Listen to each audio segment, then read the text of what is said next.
Hey, Run Tri Bike community. Welcome to the Fireside Chat on the Everyday Athlete Podcast Network. Today we have Claire Shorenstein with us, and Claire is a sports dietitian and the founder of Eat for Endurance. She's also a podcast host, a distance runner, and she can help you with customized fueling strategies, and we all need that. You've seen her article on our site about 5 easy ways to get carbs. There will be another article coming out in a few days about nutrition and traveling, and you don't want to miss those articles. Just click on the little search button, type in Claire's name, Claire, and they will pop up for you. Before we bring her on the show, please remember to subscribe, rate, and review the Everyday Athlete Podcast Network on your favorite podcast platform. You can also leave a comment if you're using Spotify for your podcasts. There are 9 shows to choose from with various stories and hosts, and I'm sure you'll find one or all of them to your liking. So without any further delays, let's bring Claire onto the show and chat with her about nutrition, hydration, and everything in between as we make our way into the spring racing season. Hey, Claire, how are you? Hey, how's it going? I'm fantastic. Thank you so much for joining us and sharing your expertise with our audience. I really appreciate you doing that. Yeah, happy to be here. So before we get started, I alluded to this in the green room with you. I want to establish your credentials. Not because I don't think you know what you're talking about, but I want our audience to know what you're talking about. And this is not one of those influencer conversations that tells you to do everything on 2 drips of water and a squeeze of lemon. So you are a sports dietitian. How long have you been a sports dietitian, and what got you into that field?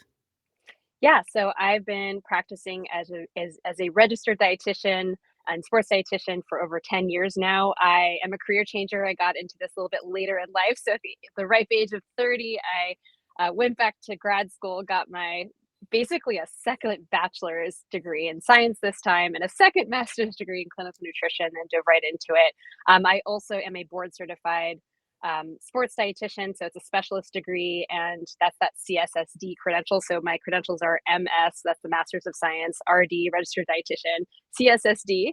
I think it's, what does it stand for? Certified Specialist in Sports Dietetics. I want to say it's a mouthful. And essentially for that, you have to be a dietitian for at least 2 years. That's really that master's degree and the dietitian degree and all the schooling that goes with it. Excuse me. And you have to have a minimum documented of I think it's 2,000 hours of relevant work. So in the sports nutrition field. And if you're recertifying, because you have to take this big national exam and you recertify every 5 years, and then you have to have another documented, I think it's 1,500 hours. So it's like this big old thing to get this nice certification after your name. So those are just my credentials. And in terms of what got me into it, I am a longtime runner. I started running at the age of 15 in my high school cross country team. I was always more of a artsy type, more into school, and I have my first master's degree in oboe performance and was very dedicated to my academics. But a friend kind of convinced me to join the high school cross country team, and I really loved running ever since. But it wasn't until my late 20s when I was living in London, because I've lived all over the place. But I was living in London, and I kind of rediscovered running after some time off and caught the running bug, and ran my first half marathon. And then I was like, oh my gosh, I have to run my first marathon, and just went from there. So these days I'm more into kind of trail and ultra. I'm taking a little hiatus from ultra, kind of recovering from an injury, but love trail running. And kind of in this whole journey of after I graduated from college and grad school, deciding I didn't want to become a musician, I was kind of floating around, just working jobs to, pay the bills and that kind of thing. And realized when I loved running and distance running that, oh my gosh, you cannot wing this with nutrition. Like, you really have to know what you're doing. I was feeling pretty crappy, feeling just not doing a great job with my fueling, and really started looking into it a little bit more and wanting to learn more about it. I'm also I come from a family of people, doctors and therapists and people who really enjoy helping people. So I think I've just always been drawn to the work of working one-on-one and with groups and just helping people, but I knew I didn't want to be in a clinical setting. And so sports nutrition really just called out to me as a place that I wanted to be. So I kind of found my way there after lots of additional schooling, and I guess originally from a selfish point of view, I just wanted to know how to fuel myself for my own distance runs, and now I've been working with tons of different types of athletes, mostly endurance, but really, I mean, everyone, every sport. and people who aren't even training for races to figure out how they can really learn how to fuel themselves to feel their best both every day and in their athletic endeavors. Because what I work with athletes, and I largely work with recreational, but I do work with some elites. And, either way, like, you don't want to feel like crap when you're not training, right? You are a human being after all. Athletics, especially if you are an amateur athlete, like, that's just what you do for fun. That's part of your life, even though it takes a lot of your time. And so you really want to make sure that you're showing up at the rest of your life feeling good and being healthy and all that stuff. So is that kind of what got you into wanting to work with other people? Meaning you started looking at this stuff, doing research, figured out, oh my goodness, if I actually eat carbs and if I actually drink liquids and if I actually do this stuff, I feel better. There must be other people out there that are not doing this and I can help them. Yes, absolutely. So, as I said, it was a little bit selfish initially, just wanting to learn for my own benefit how to fuel.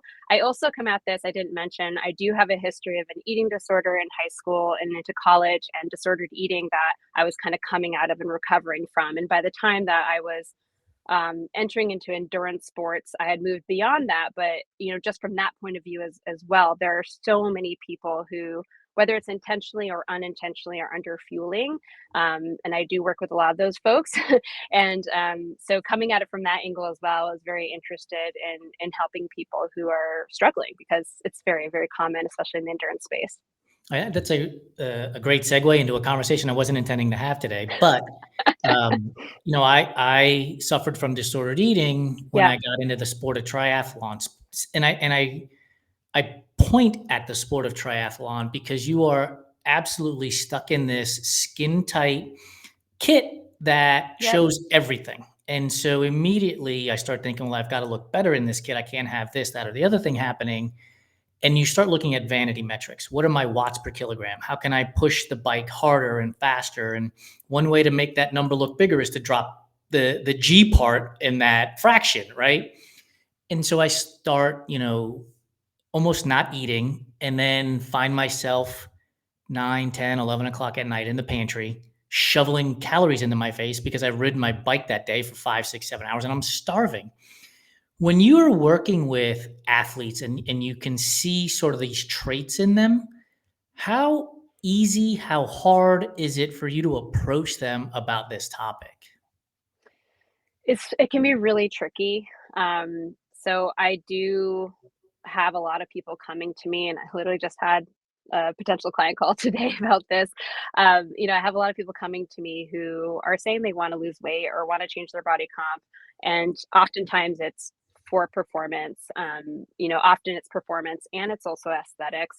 And look, I mean, I'm never gonna like fault someone for wanting to be more comfortable in their body or look better or all that stuff. Like, I understand, and I work with a lot of women who are maybe in midlife and beyond, and they're in these changing bodies, and it's really hard. At the same time, our priority, and certainly my priority as a professional, is to figure out, okay, how can we support you to really make sure that we're prioritizing your health and your performance goals, because that's really important to you. And the problem is that when someone's trying to lose weight and they have performance goals, because they always want both. It's not one or the other. It's like, hey, I want to like perform really well and crush this race that I have coming up. And by the way, I want to lose weight. And I'm like, okay, well, we can't do both at the same time. Like, that's putting you at risk, and you're gonna do a crappy job of both things.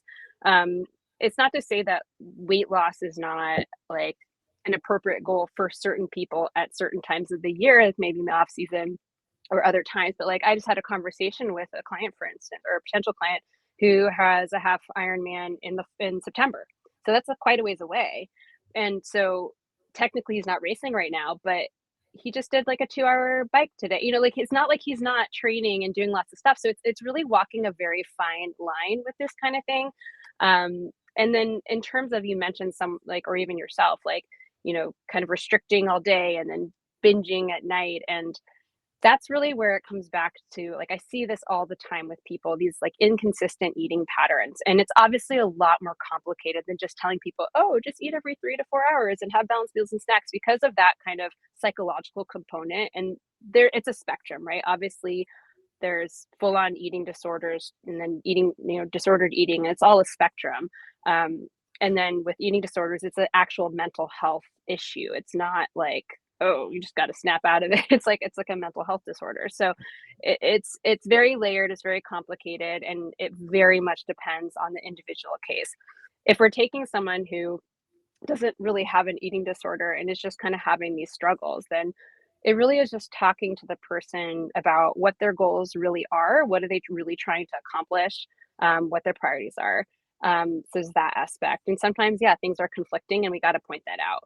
And then it's often just looking at their entire day. Like maybe it's just doing a diet recall and saying, okay, like when I do a diet recall, what I mean by that is like, okay, what time you're waking up and everything you're eating and drinking across that day. I like to know context, like where exercise is happening, what else is going on, what's leading to the decisions you're making.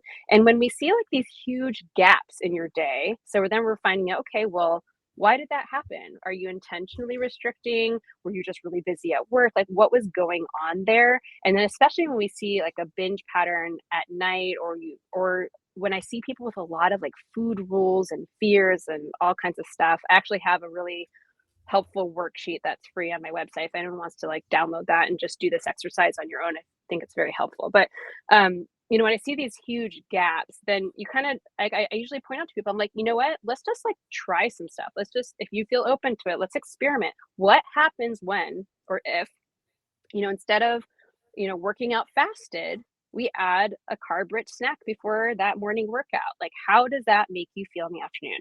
What if instead of that salad at lunch with protein, let's add some carbs there? Or, hey, I noticed that you're going 6-7 hours without, in between meals without eating. What would happen if we added like a carb and protein containing snack? Maybe we're adding some fat and fiber in there, but some sort of snack, like whatever you choose, what you feel you're capable of doing. What if we had a snack in the afternoon?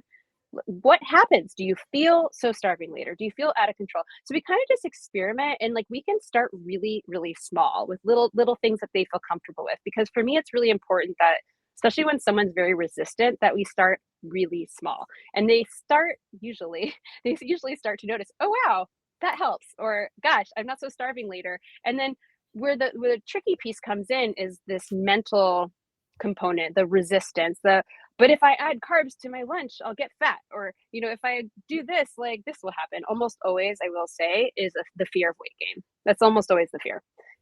Fear of carbs, fear of eating more, all this stuff. So it's really, really hard when that kind of fear is present and these deep beliefs are present. It takes a lot of work. It's not as simple as, hey, just eat this and, all these things will go away. So again, it really just depends on the individual. But often just kind of, trying a little bit, trying some kind of very simple, small things and seeing if they notice changes in their energy levels and their performance and their behavior around food and their sleep, whatever, that often helps. I mean, it's such a great point, and I can point to myself as an example on this. So I'm training for Javelina in October, and my goal has been to get somewhere between 400 to 500 calories an hour into my body. And when I first got into these sports, like there's 0% chance I would even think about getting that high. I would think about somewhere between 2 and 250. And I would justify it with, well, I have enough carbs in my liver and I'll be fine. And I'm doing all of these things. In the time, I would say in the last 6 to 8 weeks, I've been getting to 400 to 500. What I've noticed is later in the day, I was not as hungry as I had been before that. And in this past weekend, I ran for an hour and I had maybe like 140 calories of like Tailwind or something in my water bottle. And when we went to lunch that day, I was ravenous. And I looked at my wife and I'm like, well, duh, right? 400 to 500 calories has kept me fueled and satiated, that I wasn't trying to eat the table while I was sitting here having lunch. And I think people, to your point, probably should start to experiment and figure out working with a registered dietitian like yourself, so that they know that they're doing it properly. Because, and this is a long way to get to this question. When we open up any social media app today, there's bound to be somebody who is telling you, you don't need to drink water, you don't need to eat fuel, you should do everything on no carbs or all carbs or no protein or all, like, it's just a jumbled mess of information out there. How do you break through that noise as a person who not only is educated, right? You have degrees, you're licensed, I presume you have to get CEUs every few years to get Yes, relicensed, yes, yes, right? yes, I do. I Right? do. Every 5 Because years I have to, yeah, tons of continuing education. yeah, right. Like because the science Mhm. changes, information Yep. changes, you have to be up to date, right? So how do you break through that noise to get people to say, I want to listen to Claire and what she says? Yeah, it's a good question, and it's really hard. It's very loud out there, and there's a lot of a lot of voices, some that are quite scary in the information that is provided. Yeah, I mean, I think, uh, obviously, I just encourage people to obviously, take their nutrition advice from actual nutrition experts. It certainly isn't to say that people who are not registered dietitians, trainers or health coaches or whatever never have anything helpful, correct, accurate, whatever to say. Of course they do. They're very knowledgeable people who are not registered dietitians. There are also lots of people out there who are doing harm, even including physicians and such. And because they have an MD, they think, they're not nutrition experts though, but because the MD credential, people might believe them. So, people have to just be really careful. Another dietitian said this to me when we were talking about nutrition for teenage athletes, and I thought it was a really great way of thinking about it. That social media, he was advising to his student athletes, use social media for entertainment, and not to say that you can't use it for information. I mean, here we are speaking, and people are watching on social media, so it's not to say that, but just like you have to be so careful about where you get your information, who you get it from, and just thinking about, does this make sense? It's just using your critical thinking skills. Like, does this actually make sense? And not to say that like you have to like not believe anyone at any point, but just because you see someone say something in a very confident way and throwing around scientific terms doesn't mean it's true.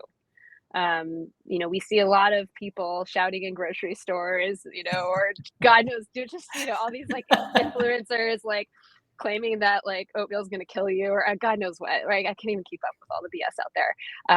And they're throwing around like studies, like, I mean, I don't know, just because you just have to be so careful these days about where you get nutrition information. So how to break through the noise? Honestly, I mean, I think at the end of the day, you have to ask yourself, does this even make sense and does this work? Like if someone's telling you to, go run your marathon on a ketogenic diet and intermittent fasting or whatever, you want to try that out? Go be my guest, try that out. See how that's going to work out for you. It's probably not going to work out well. So not to encourage people to try harmful behaviors. I certainly don't want to do that, but um I think if you actually try some of these things or ask yourself if it makes sense, like, often it doesn't. But I get it. It can be so confusing, and between like all the maha stuff and seed oils, and it's just like it makes your brain hurt. Like my brain just freaking hurts. Like I Thank just can't. And like I mean, there has to be room for nuance in this stuff. Like Yes. if people are taking really extreme stances on things, that's such a huge red flag. Another dietitian who came on my show, we were talking about nutrition myths, and one thing she said was follow the money. And I'm like, yeah, what are they selling? What are they Yeah. selling?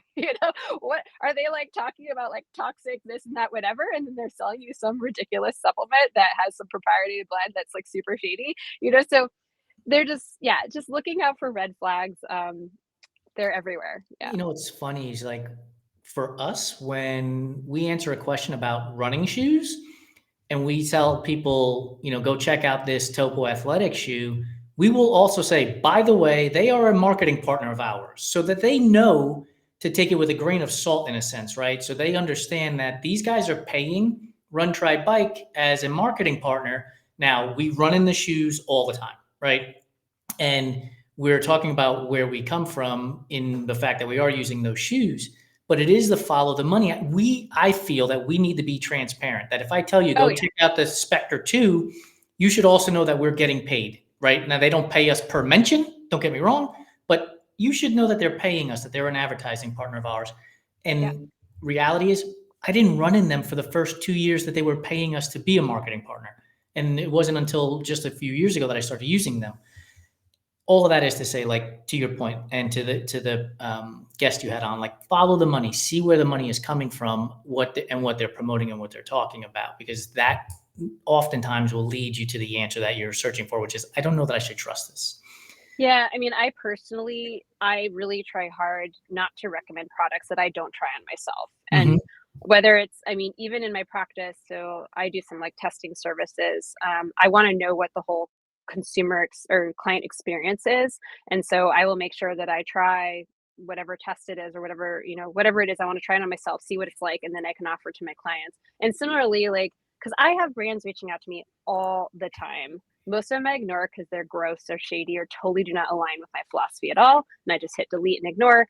As a podcaster, I also get tons of, brands wanting to do that stuff. And if it's a brand that I like, that I align with, that I believe in, that I would genuinely recommend to my clients, even if I weren't getting some affiliate, whatever, then I will recommend it. I will never recommend something that I don't believe in to get some, 2 cents of kickback or whatever it is. And then equally, yeah, if I ever have an affiliate link, because I do have some affiliate links on my page, it very clearly says so. And that's ethics, So another thing about being a registered dietitian, we have a code of ethics that we have to stand by. And if not, we get reported. Like we have to do that. So this is the difference between being some random quote self proclaimed nutritionist and being a registered dietitian. It's a very different thing. I always tell people, because people often don't even know what a dietitian is. You can call yourself, it's a registered dietitian or RDN, registered dietitian nutritionist, which they added because so many people didn't know what a dietitian was. So we can call ourselves nutritionists if we want. Nutritionists cannot call themselves registered dietitians unless they've earned that credential. And that's a really good point, and we'll make sure we put that in the show notes too, so that people understand where they're getting their information and who's giving it to them.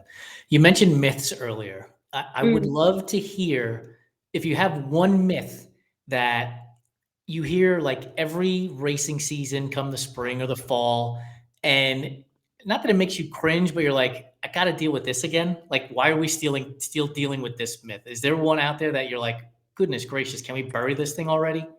I mean, there are a few, so I might have to list 2 or 3. Go for it. One is that sugar is bad, or simple carbs are bad. And, I'm a firm believer that all foods have a place in the diet. Obviously, no one's going to sit around and argue that sugar is a health food and that, you need to be eating it all day, every day, all the time.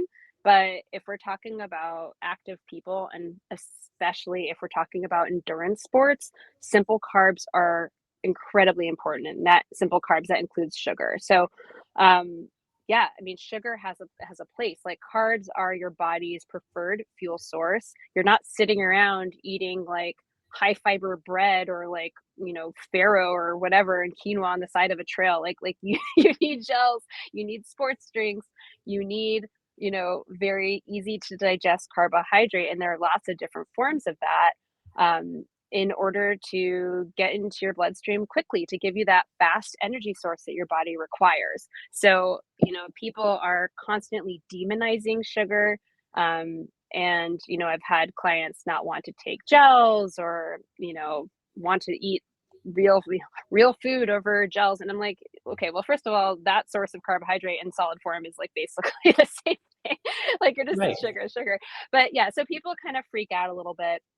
And it's just remembering that, like, if you care about your sport and you want to feel your best, like, these products are specifically designed for a purpose. No one in their right mind is sitting around on a couch, like, hanging out, watching TV, eating a gel. Like, pretty much no one I know is doing that. If you're doing that, like, what the hell?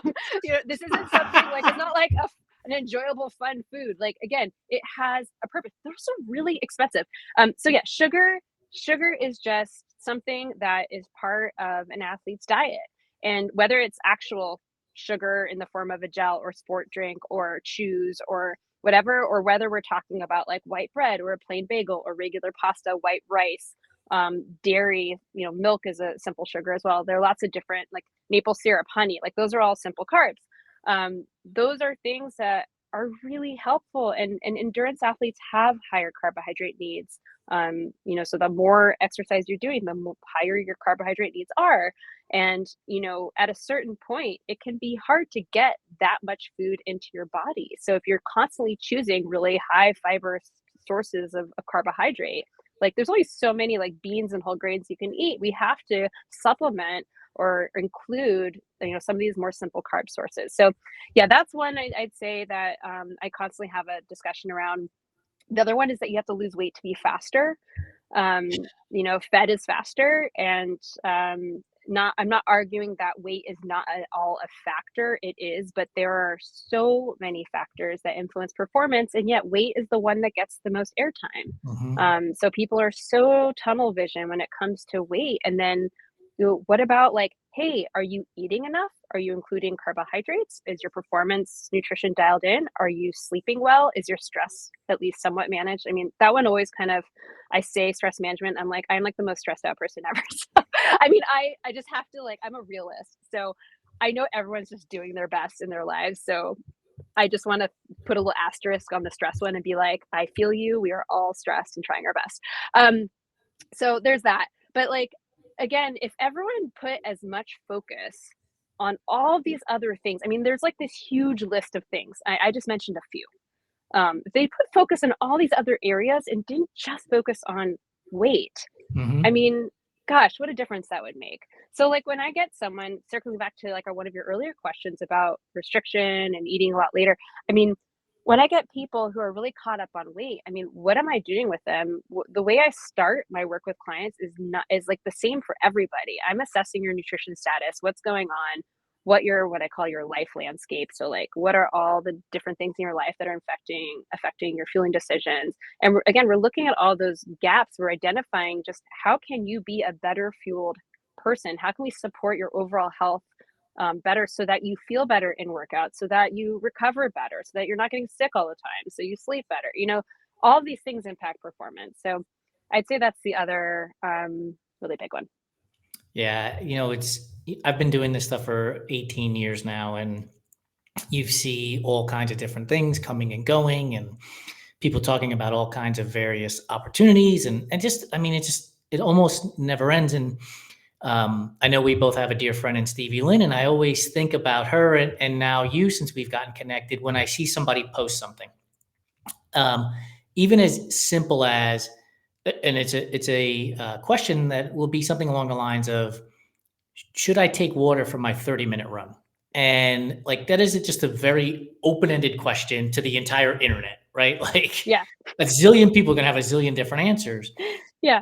Having been in this stuff for, like I said, 18 years, like, I take water with me every time. And if I have to put electrolytes in it because I'm going a little bit longer, or it's hot, or it's humid, is that the kind of stuff that you see when it's like this uber open-ended question, that you want to interject yourself right away and be like, look, come talk to me, because I can help you way more than. I I have I think I belong to like some Facebook groups, like that massive like trail and ultra community or whatever. I should just like unsubscribe, unfollow some of these groups, because I think very early in my career, I mean, I've been doing this for over 10 years.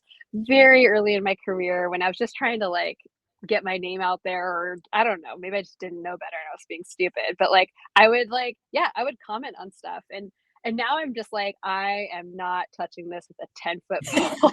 Well, actually, the water thing, I mean, once in a while, I'll comment.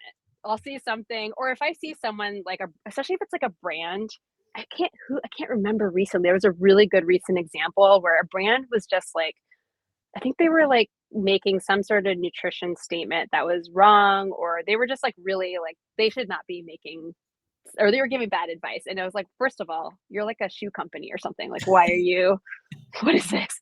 But yeah, there was something, I think I commented on that. But for the most part, I try to just like ignore all the questions. But even like that question you propose, like I personally, unless I'm in a tropical climate, like I go to Hawaii every year, like I for a 30-minute run, absolutely I carry a handheld with electrolytes in it. Even though I'm not a heavy sweater, but because like it's hot so hot and so humid, and I know I feel better. And also because I've learned the hard way, because almost Yes. every year I'm like, because typically I'm like, I don't need, like, even for like an hour run, I'm fine without bringing water. Again, I'm not a heavy sweater, and typically where I live in Santa Cruz, California, it's pretty temperate climate. We don't really need it. But every year I go to Hawaii, I'm like, it's only 30 minutes. I'm fine. And then I feel like garbage. And I'm like, oh Yes. yeah, that's why I brought my handheld and my electrolytes, Claire. And I like bring it next time. I'm like, oh yeah, I feel so much better. So, and similarly, like, I recently got into swimming, and I'll do like a 45 to 60-minute swim, nothing hard, nothing crazy. And I'm in the water, and like, I don't even know what I'm sweating, but like, I, I know now that when I put like a scoop of something, scratch tail, and whatever, some sort of carb electrolyte mixture in my bottle, and I sip on it, I feel better. Yeah. And it's not just during, it's later in the day. So a lot of it is not just, okay, well, we can look at like general recommendations, because generally for 30 minutes, unless you're a really heavy and or salty sweater, or you're in an environment that is, more extreme, you're probably fine not bringing water and not bringing carbohydrate with you, right? But then we have to like take a step back and be like, okay, well, what's the context? Are you doing double workouts today?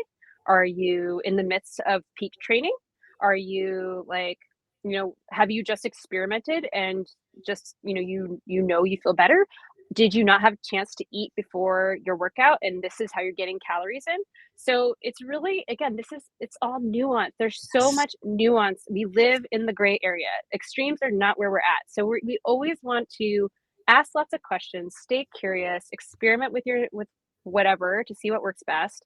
And yeah, there are no black and white answers, or, oh, the answer to this is always no, don't bring water, don't bring it's like, it depends, and we have to individualize it. Those are always the answers dietitians give, and it's like really annoying, but it's true. No, but that's the reality. Like, again, like I said, Yeah. I've been doing this stuff for so long. I know, A, I'm a heavy sweater. B, I'm a salty sweater. So I have to do these things Yeah. because I don't want to feel like garbage all day Yeah. long. I've been dehydrated. It's not fun. It absolutely sucks. And I don't want to do that. And I've also done the sweat test thing, and I do it every year so that I know how much to take in. And because I'm a heavy sweater, like, I'm consuming 32 to 36 ounces of liquid every hour.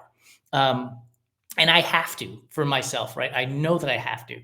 And that's why, like, I don't mean to chuckle when I see those open-ended questions, but I think to myself, like, if you or Stevie Lynn saw this, it would be like a bullet point of 17 different questions that they would need to answer, right? Yeah. Yeah. But a lot of people just don't know, and that's fine. I was just chatting with another dietitian on my show yesterday, and I was commenting because he works with a ton of elites, and I was commenting. I was like, it's funny because I was looking at some of the things you were posting about, like on your Instagram, and like a lot of what you're working on with these elite athletes, it's really basic stuff. Like, it's not groundbreaking stuff to us. To us as dietitians, like doing a sweat test and working on your hydration, and like working, training your gut. Like, this is all basic stuff to us, but to athletes, this might be like, a lot of times I work with people and they've never even heard of a sweat test. Like, this is all new information to them. They've been only drinking plain water, or maybe they've been just randomly taking salt pills, so they didn't know. So I always remind myself that, people are coming into their sport or into working with a dietitian with all different levels of nutrition knowledge and experience. And as you pointed out, there's a lot of really confusing stuff out there about what to do. So, so I certainly don't, I'm not surprised when people are super confused, or when they're doing all kinds of crazy stuff because they watch some TikTok or whatever it is. I'm going to preface this question with two stories.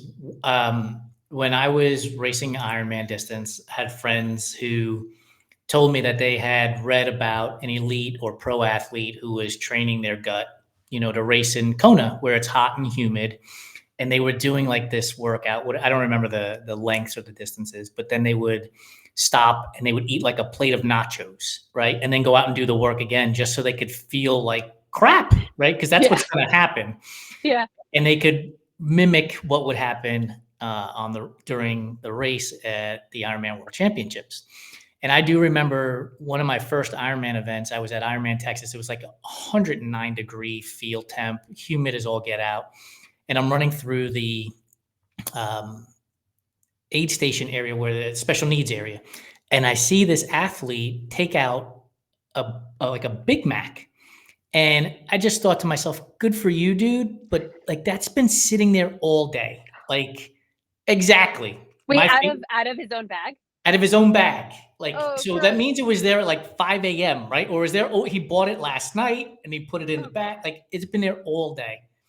And the only thing I kept thinking to myself was like, could you have trained to do that? Like, is that something you trained all season long, all off season long to get to this point?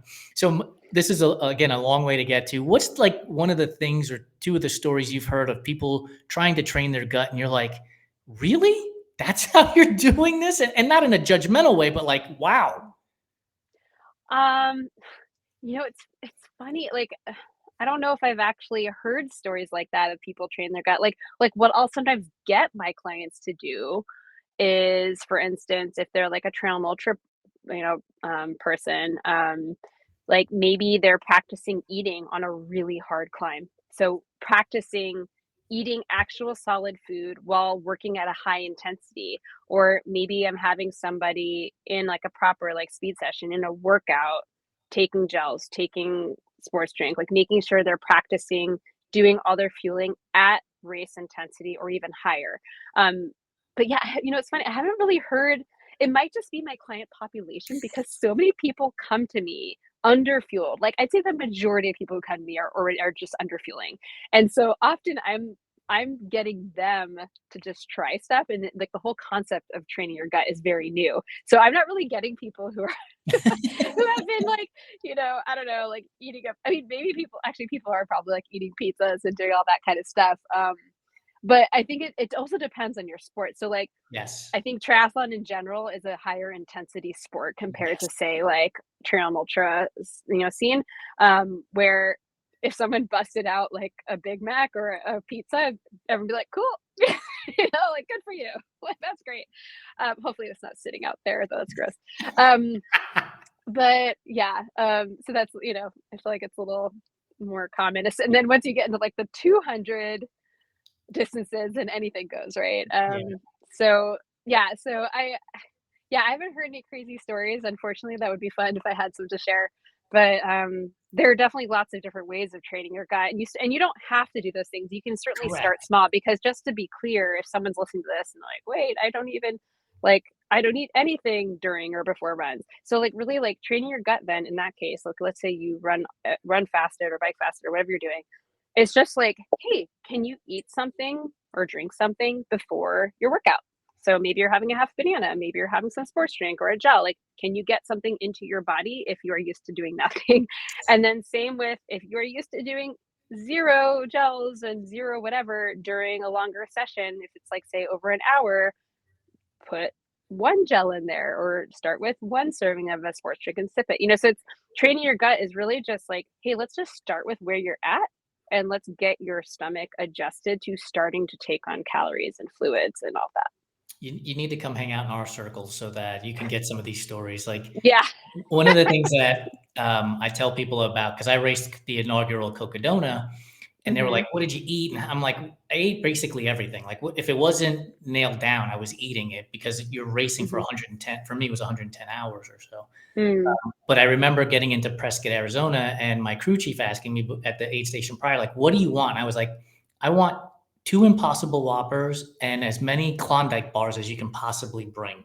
Right? Like, that's what my body was craving in that Yeah. moment. And when we got into Prescott, I absolutely sat in the van and ate my two Impossible Whoppers and had one or two of those Klondike bars, and it was phenomenal. Like, it was just so glorious to have in that moment. And so I do think the sport dictates the things that you can do, because there's no Yeah. way I would have considered doing anything like that when I was racing. First of all, where would you put it when you were racing an Ironman, right? You can't put it in your jersey pocket. Yeah. Um, so I Yeah. do And then when think, you're, yeah. And then when you're talking marathons, it's like you're right. just doing products, so Yeah, and as we're talking about this, I think that's another factor as people are, going online and, to your point, going on TikTok or Instagram or whatever, is what is that sport that that person is actually talking about, right? Because I would imagine fueling for a 5K is going to look a lot different than fueling for a marathon, is going to look a lot different than fueling for a 100-miler versus a 200-miler. And so be cognizant of where you're getting your information from and what they are actually talking about. Would you agree with that assessment? Yeah, definitely. I mean, again, context. Right. Context is absolutely everything. The flip side of that, I would say, is just because somebody is doing the thing you're doing, let's say you are doing these 200, since you mentioned Coconut, let's say you are doing a 200 plus mile race. And let's say there's someone who is, not eating carbs or doing a low carb diet or whatever. Just because that works for that person doesn't mean it's going to work for you. And it doesn't mean that it's supported by science. So, hey, if that's working for some people, great, good for them. I'm glad that's working for them and that they're having success with it, because there are some people who have really great success on, not on diets that are not really mainstream or supported by science. Cool. But don't preach it to the masses. You know what I mean? Because you're kind of the exception, not the rule. Right. And at least as of now, we don't have the science to back some of these things up. So, so I think it's just, look, at the end of the day, your body is your own. You can do whatever you want with it. I'm not here to tell you like I can make suggestions, of course, and I can advise on what is most likely going to be successful for most people. But at the end of the day, like, you're in charge of your own health. You can do or can't do whatever the hell you want, So if you want to try some low carb diet or intermittent fasting or whatever it is you want to do, like, that's your prerogative. But if we look to the evidence and we look to most nutrition experts and what they suggest is recommended, that's really probably where you should start. And if you have problems, it's not necessarily the carbs or the sugar. It might be that you're dehydrated. It might be that there's like other issues going on. It might be that you're underfueling. So, I think frequently people are struggling because, especially in endurance sports, with GI issues. But the reality is that GI issues can be caused by so many different things, and people are very quick to like just blame something. So I think you have to be a little bit, you have to do a little bit more investigative work, or try to explore what potential issues are, and not just be like, it's gluten or it's carbs or it's sugar or whatever. So yeah, it's probably really complicated, and it might be that you're underfueling, actually, because that also leads to GI issues. Do you, when you work with clients, and we're getting short on time here, but when you work with clients, do you use like a food journal type of thing with them so that they can track what's the food intake, but then also maybe adding in the thing that caused stress, right? My boss was angry, or I didn't sleep well the night before, because again, your body doesn't compartmentalize these things, right? It Yes. doesn't know that Stress is stress. Right. It doesn't understand, right? Correct. So is that how you work with your clients as well, with like a food journal, and so that you can get a better understanding so you can help them more? Mm-hmm. Yeah. So with food tracking, that should never be a long-term thing. So whenever I have people do a food journal, for me, it's temporary. So maybe I'm initially having them do like 3 or 4 days, something like that. And yeah, I use a tool where they can input, what they ate and log all that. I can turn off the numbers for them, so I only see numbers and they don't. And then they're giving me context. Like, I like to see what the time of day. I like to see where exercise is. And then yeah, they can include any notes like, oh my gosh, I didn't have lunch because I had meetings and blah blah blah, whatever. So it's really helpful for me to understand what the challenges are for each person, because then I can be like, okay, cool. So when this happens, this is how we can prepare. Or, hey, can you bring this drink instead that has, more nutrition in it, so that you can sip if you're on video and you can't eat, or, whatever it may be. So yeah, I definitely do that with people.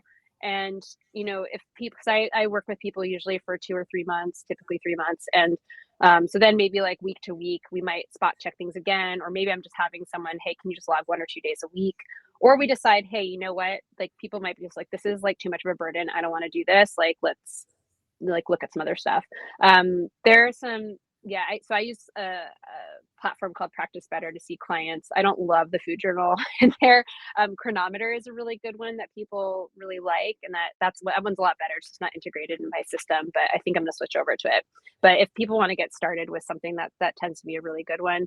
And I would just say, like, yeah, spot check, just see what your baseline is, like log a few days. I did this for myself recently, and it can be really eye-opening of, you think you're getting XYZ in and it turns out you're not. Or maybe you thought you weren't doing a good job with your protein. You're doing just fine, but your carbs suck. Or maybe you find out that your micronutrients are really inadequate in certain places. So it's helpful. And then from I think the main thing, like just a big issue I see with people is just a lack of consistency with their eating. I mean, adequacy as well, but like, again, I already mentioned this a couple times, but looking for those gaps. So if you log a few days, are you eating every 3 to 4 hours? Like, what are your hunger and fullness patterns like? Not to say that as athletes, we always want to live by those. We don't, because there are most definitely times where we have to eat, even though we're not hungry, in order to meet our needs. And that could be because we just finished a hard or long workout and appetite suppressed. It could be because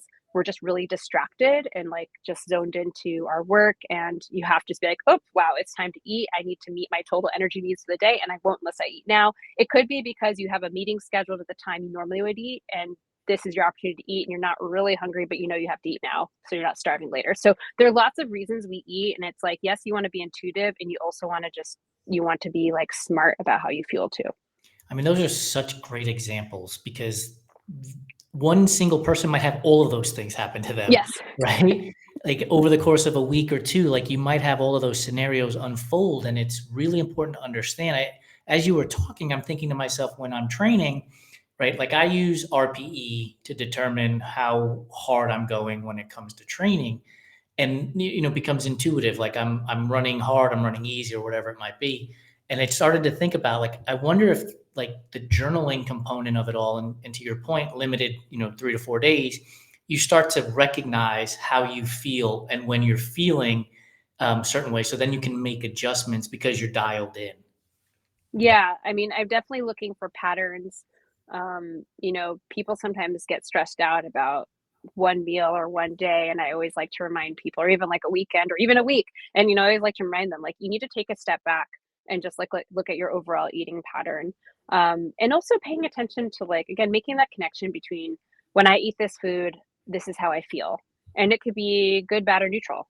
So maybe you eat a certain food and it just doesn't make you feel great. Or maybe it's like, hey, I eat, 2 slices of pizza. It's delicious. I love it. When I eat 5 slices of pizza, I don't feel good. It's like, so it's also like, is it the pizza or did you just eat too much? So it's, or that one thing, like maybe we need to like have a couple slices balanced with something else. So, and I'm just using an example. It's nothing wrong with pizza, but, Right.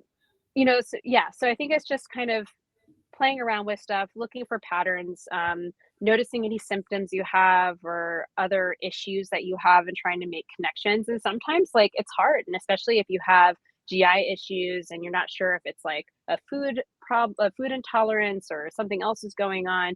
A lot of people start to just eliminate things, and then suddenly you're like, I don't know what to eat anymore, and I'm scared to eat. Like, I get people like that all the time, and it's like, half the time, these people who have been eliminating stuff, it turns out they were chronically underfueled. As a result, their GI was a mess, and we just had to get them to eat more, and then their GI stuff improved. So sometimes you need to check, like, is it what you're eating or is it what you're not eating? So yeah. We're running out of time here, so I want to make sure the audience knows where to find you. So, website, Instagram, TikTok, where are you, so people can come check out all of your great information? TikTok, I am not on there. I'm too old for that. No, I will not go near that. But I am very consistent with my branding. I am Eat for Endurance, pretty much everywhere. So eatforendurance.com. You can hit my website for I have tons of blog posts, as we were just chatting about offline. Pretty much on everything you want to know about fueling. You can find it there. Very long, detailed blog posts. I also have like 7 free downloads on all kinds of different resources, like what to eat before exercise and travel nutrition tips and all kinds of different things. So definitely go there for lots of great free resources. I have a podcast, the Eat for Endurance podcast, which is really fun. I've had it for over 5 years now. And I interview athletes to hear kind of their nutrition stories, is what I like to call it. So both professional athletes and recreational athletes. And then I interview all of my amazing sports dietitian colleagues. So Stevie actually was on last week. She's going to be on again next week. But yeah, lots of different topics on there. Again, pretty much every topic you want is on there. And I love getting topic requests and hearing from my audience. So if there's something on there, something you want to hear about, then just let me know. You can contact me, email Claire@eatforendurance.com, and Instagram is also Eat for Endurance. Awesome. And this will all be in the show notes. So before we let you go, we like to have fun with food around here. And so we have a handful of what we call rapid fire food questions, but your Instagram feed led me to one question that I did not have written down that I have to ask you. So you have a post from a while ago. I scrolled back for a bit. And literally, there is a picture of you with give or take 30 bagels from Essa Bagel in New York City. And so I need to know favorite bagel flavor, favorite cream cheese. What's the combination go to for Claire when she's going back to New York these days for Essa Bagel? Yeah, I lived in New York City for 15 years and I just miss those bagels so much. It's a tie. So probably it's a everything bagel. I usually do a whole wheat everything, but I love regular everything too. And then Essa Bagels has these, like, they call them multigrain. They have like these oats on the outside. It's probably not a very popular flavor. Actually, to be perfectly honest, I love all bagels. I will eat sesame. I will eat pretty much, just not a blueberry bagel. Don't give me that crap. Yeah, who does that? And if you put lox on a blueberry bagel, you're like a psychopath. Seriously. But yeah, everything bagel, regular cream cheese, whipped cream cheese, and lox. And then often I'll put some avocado in there, some fresh dill, some capers, maybe some eggs on the side. That's usually what I fix up. When I was in New York, I would because I lived in Stuyvesant Town, like kind of near Gramercy, and so I would run up to Central Park, do my leaps to Central Park, and on the way back down, well, we have an Essa Bagels near us, but there was a little while when there wasn't, and I would like kind of run through Midtown East, and like I would have a little running backpack and buy like a dozen bagels, put them in my backpack, run all the way home. But yeah, when we had our own Essa Bagels like right near us, then I would just like go and grab them hot and bring them home and devour them after my runs. It was so good. I worked on 47th and 3rd, and the one in Midtown that you're talking about was like 2 or 3 blocks up from there. We would have Essa Bagels delivered every Friday to the office, and it was like unreal. So I'm a Tompkins Square bagel guy over on Avenue A. Yep. And for me, it is a pumpernickel bagel with vegan scallion cream cheese. To me, that's like heaven on earth, man. And the thing about what's that? Are you a vegan? Yeah. I mean, I eat pizza, so I don't call myself a vegan, and I have to have real cheese. Yeah, I have to have real cheese on pizza. But the thing about New York City bagels, for those of you who have never had one, is the cream cheese is as thick as a brick, right? It's too much. They put so much on there. I will say I never get a sandwich from a shop. It is like not my thing. I get the bagels, I bring them home, do it myself, because they put like 2 inches of cream cheese. Like no one in their right mind is gonna eat that. It's not a health thing. Like I just don't like that much cream cheese. It's disgusting. It's so gross. Yes, I'm with you, Claire. Like I have to scrape off half of it. It's so gross. Yeah. I don't understand. No. If you don't order like light cream cheese, you end up scraping off most of it because you can't possibly eat it all. No, it's too much. Way too much. We're gonna stay in New York City. Pineapple on pizza, yay or nay? Oh God, no. Nope. I'm not a pineapple on pizza. I love pineapple separate. Yes. Pizza. I was a Joe's Pizza person, although there was a really good, was it Baker's was it Avenue B? I forget. There's another pizza place that was really good near me. But yeah, Joe's is on 14th, and I would just get a slice with like, ricotta, and I like white pizza, so it was like the ricotta spinach one that was delicious that I always get. Tavola is my go-to in New York, 37th and 9th. It's more, wood fire burning as opposed to New York City slice, but it's Yeah. so good. Stevie threw this at me the last time we had her on the show, which was pickles on a white pizza. Are you? I would taste that. I bet that was good. I bet that's good. I don't know. I bet that it might be good. I could see that, right? Just a little extra salty more than anything else. But the pineapple acidity is just off-putting. No. Well, I also don't like ham really. So like usually it's like ham and pineapple together. I don't know. Yeah. No. Nope. That's the thing I always tell people who are like, I love pineapple on pizza. I'm like, so is it with ham or pepperoni or something else? And they're like, yeah. And I'm like, so you don't actually like pineapple on pizza. You actually like that whole combination, which you could get elsewhere. It doesn't have to be on pizza. And to be clear, I like prosciutto, but not like ham. So like, for instance, like a delicious, not a sliced pizza, but like a whole pie might be like I love like an egg on the pizza and it has like the arugula and the prosciutto and the yummy cheeses and stuff like that. Delish. By the way, thank you so much for calling it a pie. Most of the people we have on here don't call it a pie, and they're like, "What is that you're talking about?" And I always refer to it as a pizza joint because that's how I grew up. Right? I'm gonna go to the pizza joint. Like nobody calls it a restaurant. It's no pizza restaurant. It's Sal who's been there for 35 years. Yeah. I mean, also like, so I went undergrad in my first grad degree at Yale, and like they have some amazing pizza there. So they have like, was it Pepe's? I don't even remember the names, but Sal and Pepe's. I don't know. They have some really amazing pizza there. So I grew up with a lot of really awesome pizza around. Once I escaped California, that is. Now I'm back in California. Actually, we have some okay pizza. It's very like bougie pizza, but it's there are no like slight. Well, actually, I take it back. I feel like I've been gone too long. I just need to get back to New York and taste the pizza. The bagels I know for a fact are terrible here, but the pizza, now I've been here too long and I'm like, this is okay. And I'm like, is it? I don't know. We have a local joint around here that I've gone to, and it's okay, right? 6, 7 out of 10. Mm-hmm. And I asked the guy, I'm like, this is actually half decent pizza, New York pizza for California. Where are you from? Fully expecting him to say something like Jersey or Brooklyn. He goes, oh, I'm from Utah. I'm like, okay, well, 6 out of 10. I get it. Yeah. All right, a couple more questions for you. Oatmeal raisin cookie or chocolate chip cookie? Oh, I don't discriminate. I love them both. I will say, because I prefer chocolate over I like oatmeal, but chocolate over raisin. So I'd probably be like oatmeal chocolate chip, but in this case, I'll say chocolate chip. Favorite flavor of ice cream is? Cookies and cream. Favorite candy bar is? I'm not a candy bar person. I don't know. That's okay. Yeah, no, not a candy bar person. I'm definitely an ice cream person though. I love ice cream. Awesome. So this is a great question for you then.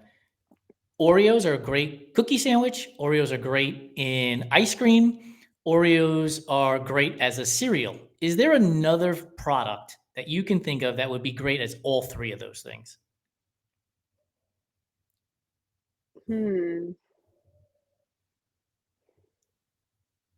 Wait, what was it? A cookie? So a snack. Let's call it a snack. Oh. A snack, ice cream, and cereal. I mean, the only thing that comes to mind, do you remember the cereal milk place? Was it Milk? What is that dessert place in the East Village called? It's by the Milk Bar. Was that it? Where they have the cereal milk soft serve? I think so, yeah. Yes. Isn't that from like Corn Flakes? I think you're right. You're right. Is it like, I guess in theory, I mean, this isn't my statement. I'm not saying like this is like really on par with Oreos, but you asked me a question, so I need to answer it. Okay, so if it's Corn Flakes, technically that could be a snack. Technically, it's a cereal, and it also could be related to an ice cream. So there you go. Nailed it. Yeah. Last one for you.